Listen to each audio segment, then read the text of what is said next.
오늘 함께 우리가 나누실 말씀은 요한복음 1장 9절에서 14절까지의 말씀, 신약성경 142쪽입니다.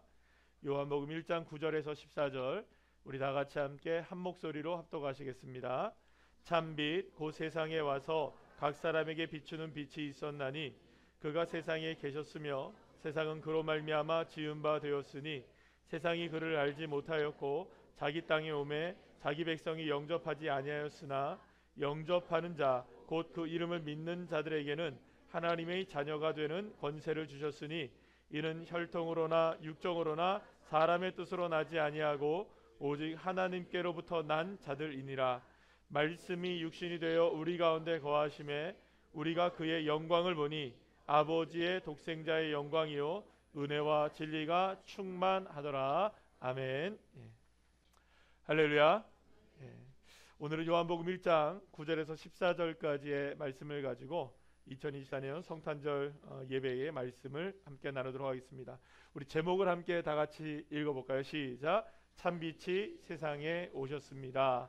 옆에 있는 분들과 우리 인사말로 한번 다시 한번 해볼까요? 시작. 참빛이 세상에 오셨습니다. 아멘. 어느 유대인 랍비가 성탄절에 아이들이 창밖에서 부르는 이 캐럴을 듣고 있었습니다. 기쁘다 구주 오셨네 만백성 맞으라. 노래를 듣고 있던 랍비는 창가에 가서 창문을 활짝 열어 제쳤습니다. 고개를 내밀면서 사방을 훑어보더니 이렇게 말을 했다고 하죠. 오기는 뭐가 와? 지금이나 그때나 아무것도 변한 것도 없이 마찬가지인 걸. 여러분, 이 말은 어떤 의미가 있을까요? 정말로 예수님께서 메시아가 이 땅에 왔다면 세상이 어찌 이럴 수 있느냐라는 그런 반문일 것이라고 생각이 듭니다. 그분이 세상에 정말로 왔다면, 메시아이신 그분이 정말로 오셨다면 분명히 더 살기 좋은 세상이 되어야 하고, 무엇보다 메시아가 오셨다면 이 세상의 변화가 느껴져야 되고, 그분을 통하여서 증거를 우리가 볼 수 있어야 되는데 그 어떤 증거도 볼 수 없고, 오히려 더 이 세상은 전쟁의 소문이 그치지 않고 아픔이 그치지 않고 이런 여러 가지 아픔들이 그치지 않는 것을 보면 메시아가 오긴 뭐가 와? 이 랍비의 말이 전혀 일리 없는 말은 아니다 싶은 생각도 들기도 합니다. 사랑하는 여러분, 혹시 이 랍비의 말처럼 메시아가 오셨다고들 하는데 세상은 조금도 바뀌지 않고 어쩌면 내 인생도 별반 달라질 것 없으니 만민의 구주가 오긴 뭐가 오나 요란을 떨면서 이렇게 허세를 부리는 건 아닌가, 그런 생각이 들 수도 있을 것입니다. 사랑하는 여러분, 솔직히 저와 여러분의 마음 어떠신가요? 성탄절을 맞이한 우리의 마음 말입니다. 성탄절을 맞이하면서 예수님께서 구원자로 오시고 메시아로 이 땅에 오셨다고들 하는데 왜 이 땅에는 여전히 악이 넘쳐나고 전쟁과 아픔과 상처들이 가득하고, 그거는 세상의 문제라고 치더라도 왜 내 인생도 이렇게 문제투성이인지, 2000년 전에 오셨다는 이 예수님이 정말 오신 것은 맞는지, 혹은 오셨다가 그저 사라져 버리신 건 아닌지, 아니면 아예 오시지도 않은 것은 아닌지. 성탄절을 맞이하면서 이러한 질문의 조각들이 사실 저와 여러분의 마음속에 한 구석에 자리 잡고 있질 않는가요? 그러나 이러한 그 의구심은 사실은 어제 오늘의 일이 아닙니다. 예수님이 이 땅에 오실 때부터 예수님에 대한 온갖 미스터리와 스캔들은 지금까지도 끊이지 않고 늘 언제나 가득했었기 때문이죠. 아니, 어쩌면 이 땅에 오시기 전부터 계속되어 왔던 그런 이야기들일 것입니다. 사실은 이 말라기 선지자를 끝으로 하나님의 말씀이 더 이상 선포되지 않았던 암흑기라는 시간을 지내게 됩니다. 우리가 보통 그거를 한번 따라할까요? 신구약 중간기. 그 세월이 무려 400년이라는 시간이 지나게 되죠. 그렇게 400년의 시간이 지나고 나서도 메시아가 오지를 않았어요. 메시아가 오신다, 메시아가 오신다. 예언자들, 선지자들은 계속해서 예언을 했지만 메시아가 오시지는 않았던 거예요. 그렇게 400여 년의 시간이 지나도 아무도 예상치 못한 방식으로 이 땅에 메시아이신 예수님이 태어나시게 되신 것이죠. 물론 여기서 제가 TMI라고 얘기할까요? 아니면은 여러분 오늘 제가 본문에는 없지만 한 가지 여러분들께 말씀을 드릴 것은 예수님이 태어난 날짜 가지고 너무 고민하지 마세요. 그렇게 문제되는 건 아니에요. 어떤 사람은 9월 달에 태어났다. 왜 12월 25일이냐? 어떤 사람이 이때다. 막 여러 가지 얘기를 하는데 날이 그렇게 중요하지 않다는 것을 오늘 설교 말씀 들으면 어느 정도 이해가 되실 거라고 생각합니다. 따라합시다. 날은 그리 중요하지 않다. 실제로 이날 12월 25일은요. 로마에서 이 날이 원래 기념일이 있었어요. 태양신을 섬기는 날이었어요. 근데 어떻게 이 날을 예수님의 탄생일로 바꿨느냐? 모든 사람들이 알만한 날이어야겠다는 생각을 했던 거예요. 그리고 태양보다 위대하신 예수님, 이 온 우주를 창조하신 하나님의 아들이신 예수님이 오시는데 그날보다 훨씬 더 오신 그분이 그날의 주인공 이상이지 않을까라는 생각을 가지고 정했다고들 합니다. 그러니 여러분 어떤 분들이 이래요. 그러면 우상을 섬기는 날이 성탄절이 된 거 아니에요? 그게 아니고요. 그날을 바꾸신 분이십니다. 예, 할렐루야. 우리의 삶을 바꾸신 예수님. 그날이 이제 성탄절이라는 생각을 가지고 계시면 되고요. 이거 성탄절이 12월 25일 아니야. 이런 의구심을 갖고 계신 분도 일단은 성탄절이니까 여러분들 믿음을 가지고 함께 말씀을 나눴으면 좋겠습니다. 가장 먼저 메시아가 오실 것이라는 소식을 들었던 사람은 다름 아닌 바로 예수님을 잉태한 마리아와 요셉이었습니다. 그녀는 한 동네의 청년이었던 요셉과 약혼한 사이였죠. 마리아는 결혼을 앞두고 일종의 신부 수업을 위해서 이 마리아와 요셉은 함께 정혼한 상태에서 아직 결혼을 하지 않았습니다. 그리고 아직까지 합방을 하지 않은 상황에서 1년 정도의 정혼의 기간 동안에 같은 집에서 사는 전통이 있었어요. 그래서 이제 이 여인이 이런 겁니다. 이 여인이 혹시 부정한 일을 한 것은 아닌가, 또 혹은 다른 곳에 숨겨둔 자식이 있는 건 아닌가, 뭐 이런 식으로 이 여인을 한번 이렇게 쭉 살펴보는 그런 시간이 있었다고 합니다. 이건 유대인의 전통이었어요. 그래서 이제 신랑과 신부, 이제 아직까지 그 처녀와 총각인 거죠. 함께 이제 집에서 살아가고 있었는데 어느 날 갑자기 느닷없이 천사가 나타나서 이 마리아에게 혹은 또 요셉에게 어떤 소식을 알려주느냐? 이제 아이가 태어날 것이다. 여러분 청천벽력 같은 소리예요. 아직까지 두 사람이 첫 하룻밤을 지낸 게 아니었거든요. 결혼을 하지 않은 상태였어요.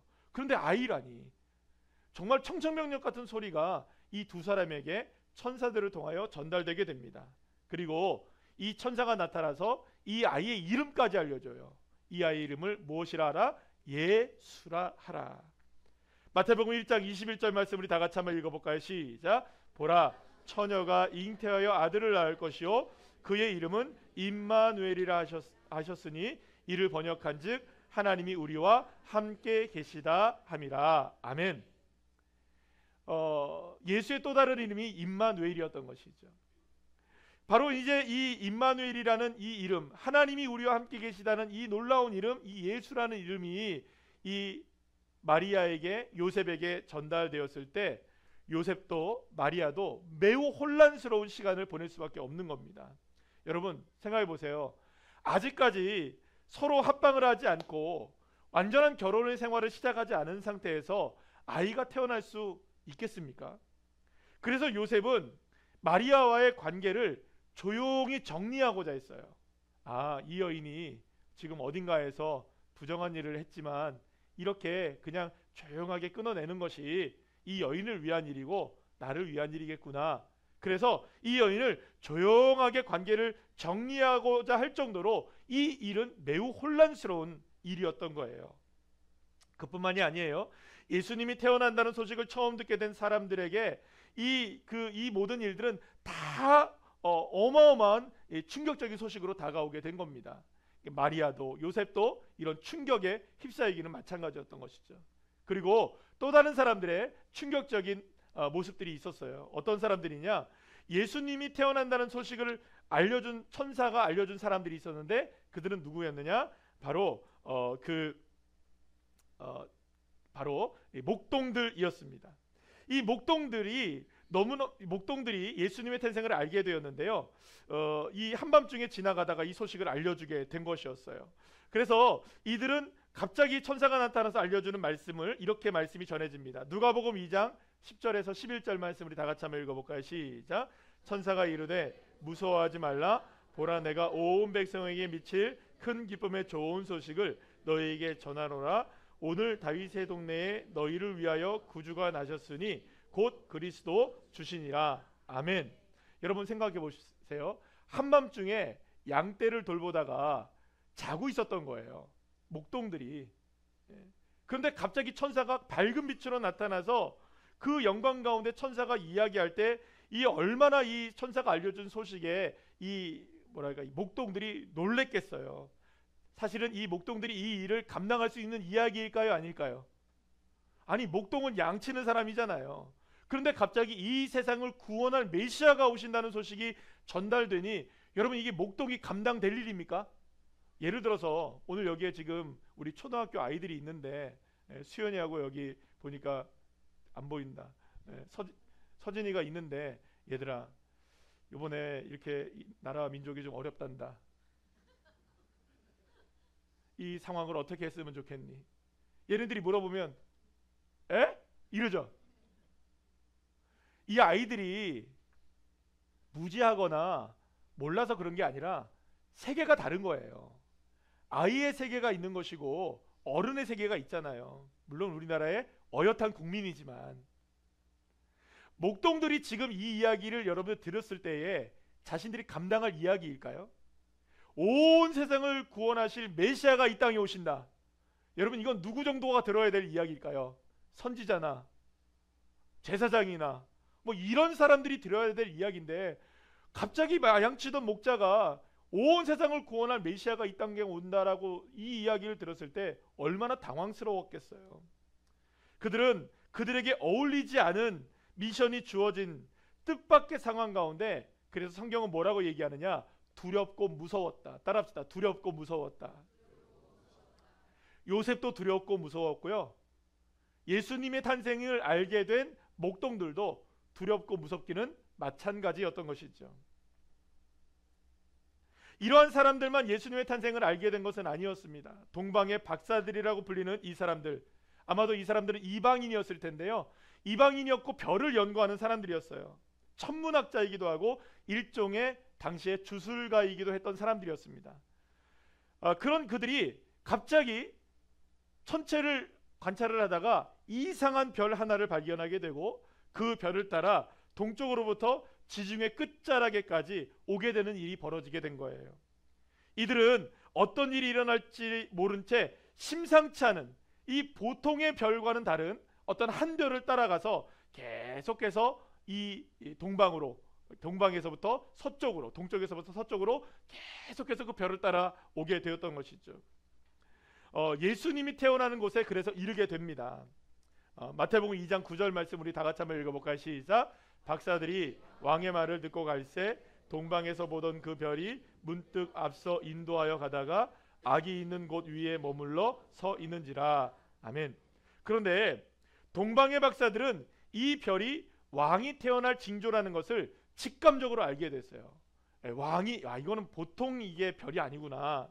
그래서 그들은 먼저 베들레헴에 이르기 전에 그 별이 따라가는 대로 따라오다가 먼저 들른 곳이 어디냐면 예루살렘에 들리게 되었습니다.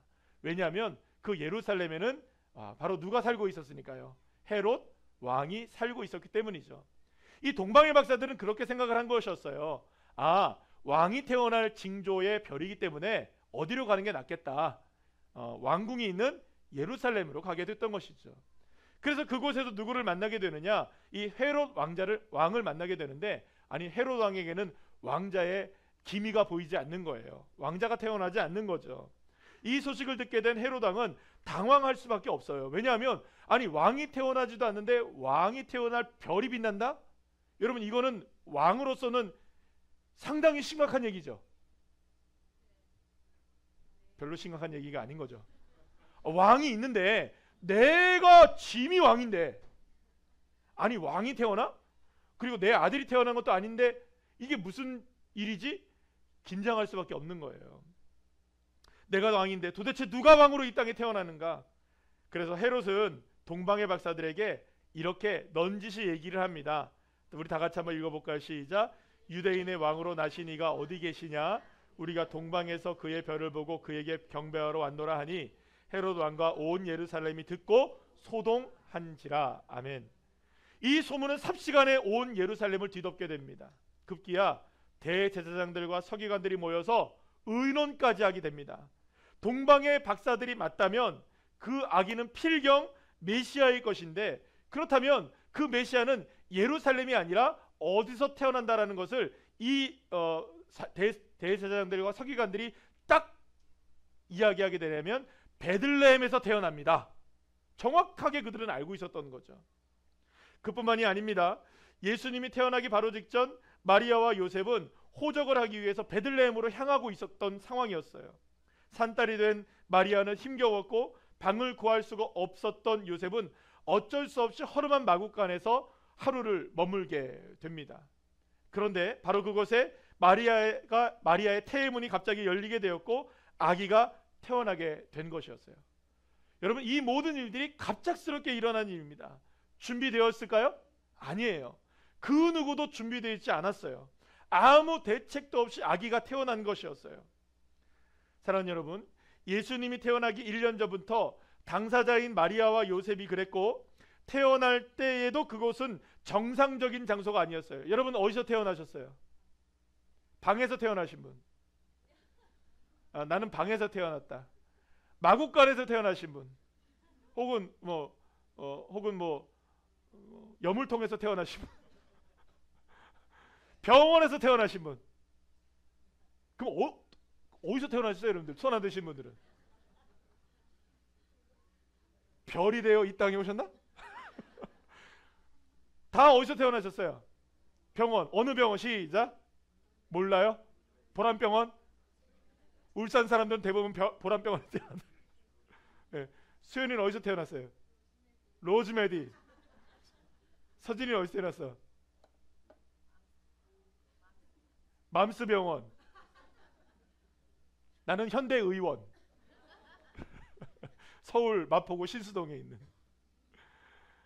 여러분, 사실은 이렇게 이제 모두가 다 사실은 이런 그 예수님이 태어날 때 그 상황 속에서는요, 우리처럼 어떤 정상적인 장소가 아니었던 거예요. 태어나기 직전까지 목동들과 동방박사는 물론 헤롯 왕과 대제사장 서기관들을 비롯한 모든 예루살렘들 백성들에 이르기까지 사실 모두가 다 이 상황과 이 모든 모습들이 두려움과 혼란 속에 다 빠져 있었던 것이죠. 예수님 한 분이 태어나시는데. 자, 그런데 예수님이 태어나신 이 모든 과정의 시작에 대해서 성경이 뭐라고 말하고 있냐면 마태복음 1장 18절 말씀 우리 다 같이 한번 읽어볼까요? 시작. 예수 그리스도의 나심은 이러하니라. 그의 어머니 마리아가 요셉과 약혼하고 동거하기 전에 성령으로 잉태된 것이 나타났더니. 아멘. 여기에 나심이라고 번역된 헬라어가 있어요. 이게 뭐냐면 출생 기원을 뜻하는 게네시스라는 단어인데요. 여러분들 우리나라에서 자동차 아시죠? 우리 교회에서도 타고 다니시는 분들 좋은 차 타고 다니는 제네시스. 이게 바로 창조라는, 창세기라는 단어인데요. 사실은 예수님께서 나심은 했을 때 이 나심이라는 단어를 창조와 창세기라는 단어로 썼다는 것은 여러분 우리가 주목해서 봐야 할 이유가 있습니다. 그러니까 예수님이 이 땅에 태어나심은 단순하게 한 아기가 태어난 정도의 일이 아니라 창세기의 창조와 같은 놀라운 일이 일어나게 됐다는 것을 성경이 말씀하고 있다는 거예요. 그 예수님이 태어난 것은 창조의 역사라는 거죠. 따라합시다. 예수님이 태어나심은 새로운 창조의 세계가 열린 것이다. 그렇습니다. 예수님은 새로운 창조의 시작이었고 그렇게 예수님은 새로운 창세기를 써내려 가신 분이라고 우리가 볼 수도 있는 것입니다. 그래서 오늘 본문에서 사도 요한은 예수님이 이 땅에 오신 것을 다음과 같이 소개하고 있는데요. 요한복음 1장 9절 말씀 우리 다 같이 읽어볼까요? 시작. 잘못 들어간 것 같아요. 요한복음 1장 9절 한번 성경을 한번 봐주세요. 다 같이 요한복음 1장 9절입니다. 오늘 본문입니다. 시작. 참 빛 곧 세상에 와서 각 사람에게 비추는 빛이 있었나니. 아멘. 여기 보세요. 참 빛이 와서요, 각 사람에게 비추는 빛이 있었대요. 그러니까 예수님의 오심이 무엇처럼 이야기되고 있는 겁니까? 빛이 빛나고 있는 것처럼 보여지는 것이죠. 자, 그래서 요한복음 1장 5절 말씀 우리 다 같이 한번 읽어볼까요? 시작. 빛이 어두움에 빛이 돼 어두움이 깨닫지 못하더라. 아멘. 세상을 밝히는 빛이 이미 어둠 속에 내재되어 있었다는 것입니다. 그러나 어둠 때문에 그 속에 빛이 존재한다는 것을 제대로 알지 못하고 있었고 깨닫지 못하고 있었던 거예요. 이러한 상태를 창세기는 다음과 같이 소개하고 있는데요. 창세기 1장 2절 말씀 우리 다 같이 한번 볼까요? 시작. 땅이 혼돈하고 공허하며 흑암이 깊음 위에 있고 하나님 영은 수면 위에 운행하시니. 아멘. 땅은 혼돈으로 가득했습니다. 아무것도 없는 공허함으로 채워져 있었습니다. 어둠은 온 세상을 뒤덮고 있었고 빛이 임하기 전 하나님께서 말씀으로 세상을 창조하기 이전의 모습이 바로 이러한 모습으로 되어 있었다는 거예요. 공허하고 혼돈하고 흑암이 깊음 위에 있는. 그러나 바로 그때 하나님이 이러한 혼돈과 공허함과 흑암 가운데 이렇게 선포하십니다. 우리 다 같이 외칠까요? 시작. 빛이 있으라. 다시 시작. 빛이 있으라. 아멘. 어두움과 공허와 혼돈으로 가득했던 그 속에 빛이 뚫고 나오기 시작했던 것이죠. 그 빛으로 인해 어두움은 물러가고 비로소 하나님의 창조하신 세계가 열려지기 시작했던 것입니다. 그리고 그 모든 세계는 보시기에 좋은 세상이 되었던 것입니다. 하지만 첫 창조의 세계는 하나님이 만드신 아담과 하와로 인해서 다시금 어둠과 공허와 혼돈 속으로 빠지게 되었습니다. 하나님의 뜻을 떠난 죄로 인한 결과였던 것이죠. 그리고 그러한 상황을 온전히 회복하고 진정한 새로운 창조의 세계를 여시기 위해서 하나님은 이번에 하나님의 사람의 형상이 되어서, 하나님이 사람의 형상이 되어서 이 땅에 오시기로 작정을 하셨고, 그렇게 예수님께서 이 땅에 오시는 구주 성탄, 거룩한 하나님의 오심이 이 땅 가운데 이루어지게 된 것입니다. 그래서 사랑하는 여러분, 예수님의 오심은 모든 어두움과 모든 두려움과 모든 공허와 모든 혼돈을 깨트린 새로운 빛의 임재였고 새로운 창세기의 모습이 된 것입니다. 따라합시다. 새로운 창세기. 그래서 예수님이 태어나시기 이전의 모습은 모두 혼돈과 어두움과 공허와 두려움으로 가득한 것이었는지도 모릅니다. 아니, 실제로 그랬습니다. 그래서 오늘 본문은 이렇게 말씀하시죠. 요한복음 1장 9절에서 11절 말씀, 우리 쉬운 성경의 말씀으로 한번 다 같이 읽어볼까요? 시작. 참 빛이 있었습니다. 그 빛은 세상에 와서 모든 사람을 비췄습니다. 참 빛이 되신 말씀이 세상에 계셨습니다. 세상은 그분을 통하여 지음을 받았는데도 그분을 알지 못하였습니다. 그분은 자기의 땅에 오셨으나 그의 백성들은 그분을 영접하지 않았습니다. 마리아도 요셉도 목동도 동방박사들도 그리고 헤로드 왕과 대제사장을 비롯한 모든 종교 지도자들과 예루살렘 주민들에 이르기까지 예수님이 태어나셨다는 소식과 소문에 기쁨보다는 무엇에 빠지기 시작했느냐? 혼돈에 빠지기 시작했고 두려움에 빠지기 시작했다는 것을 성경은 우리에게 보여주고 있습니다. 여러분, 그러면 왜 이 땅 가운데 메시아로 오시고 구원자로 오신 이분이 오셨음에도 불구하고 이 소식을 들었던 사람들, 많은 사람들이 왜 두려움에 휩싸였던 것일까요?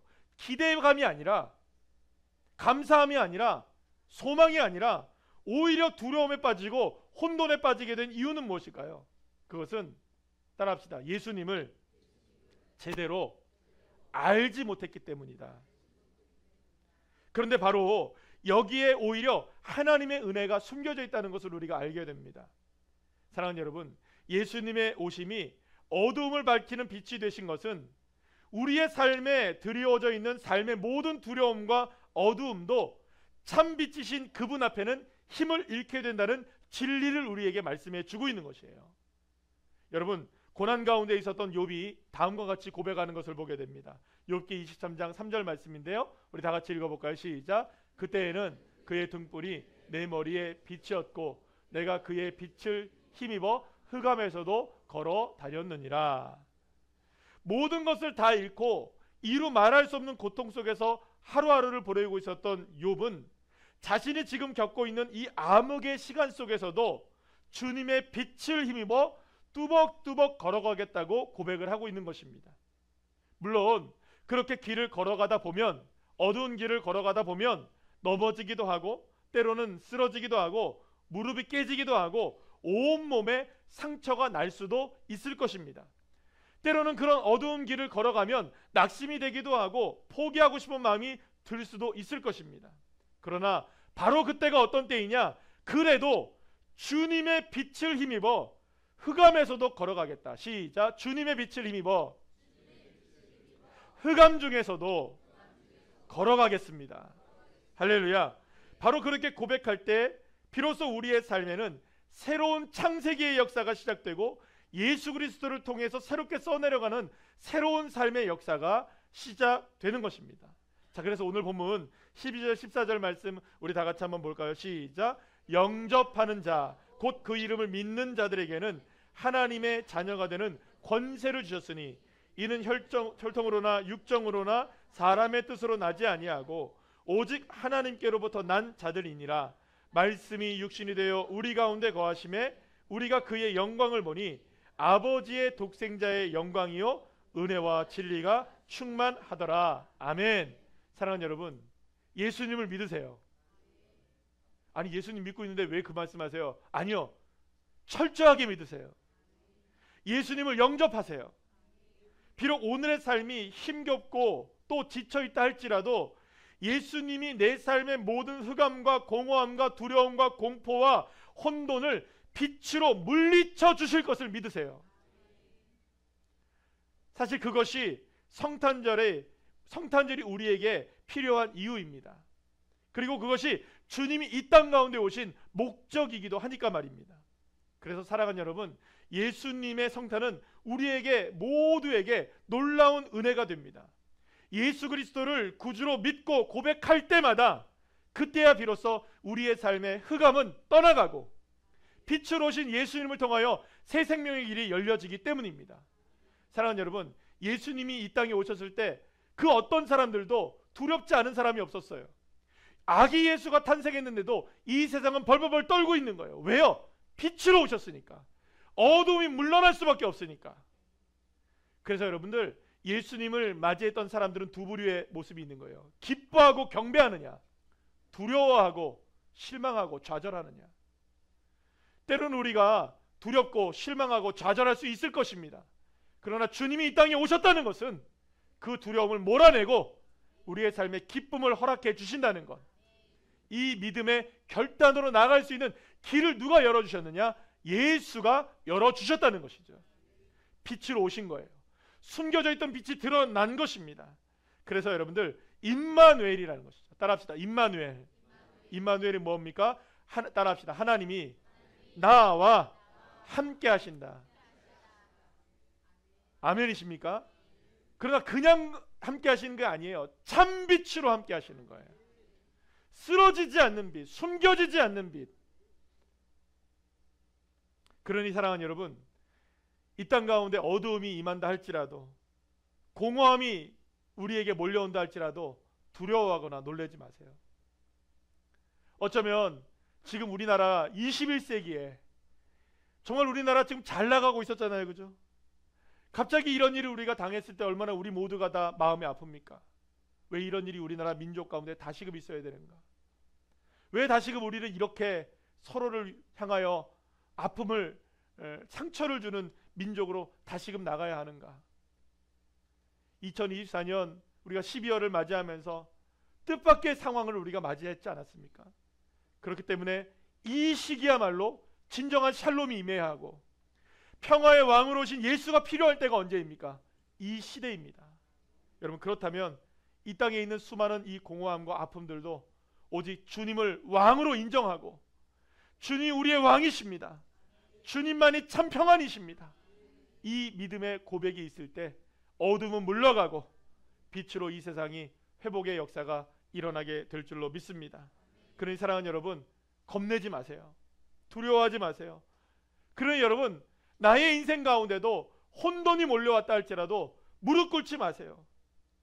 그 상황 속에서, 그 형편 속에서, 그곳에서 그때에 주님의 빛을 나의 삶에 초대하세요.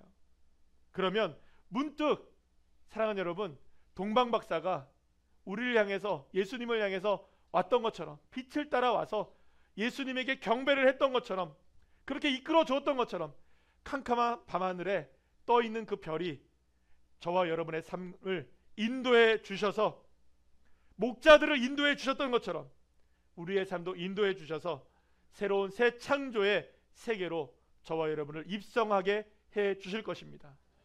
따라합시다. 주 예수 그리스도 이 땅에 오셨습니다. 빛으로 오셨습니다. 참빛으로 오셨습니다. 할렐루야. 그분을 통하여 새 창조의 세계가 우리의 인생 가운데, 우리 교회 가운데, 아픔을 겪고 있는 이 나라, 이 민족 가운데 열려지기를 간절히 축원합니다. 이 시간에 우리 함께 찬양하실 때 말씀 생각하시고 함께 기도하시며 찬양하도록 하겠습니다.